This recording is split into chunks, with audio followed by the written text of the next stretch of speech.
জবা ফুলে সব ভোট দেবেন। দিদি নম্বর 1 আপনার গ্রামে চলে এসেছে, যেন মনে হয় আপনার বাড়ির টিভি থেকেই বেরিয়ে এলো। হুগলিতে রচনার দিদিগিরি কুপোকাত হল লকেট। প্রিয় দর্শক, অনুরোধ রইল ভিডিওটিতে একটি লাইক দিয়ে আমাদের ইউটিউব চ্যানেলটি সাবস্ক্রাইব করে দিবেন এবং ভিডিওটি সম্পর্কে আপনার মূল্যবান মতামত কমেন্টস করে জানাবেন। লোকসভা নির্বাচনে হুগলি কেন্দ্রে বিজেপি প্রার্থী লকেট চ্যাটার্জিকে হারিয়ে অনানুষ্ঠানিকভাবে বিজয়ী হয়েছেন তৃণমূল প্রার্থী রচনা ব্যানার্জি। গণনার 9 রাউন্ডের শেষে রচনা লকেটের চেয়ে প্রায় 30,000 ভোটে এগিয়েছিলেন।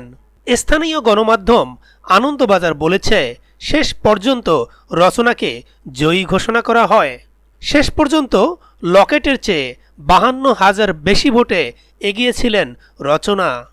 এই রিপোর্ট পাওয়া পর্যন্ত রচনা ব্যানার্জি পেয়েছেন 5,60,016 ভোট আর লকেট পেয়েছেন 5,07,662 ভোট। রাজনীতির মাঠে একে অপরের বিপক্ষে লড়াই করলেও আদতে দুই প্রার্থীর মধ্যে বন্ধুত্বপূর্ণ সম্পর্ক।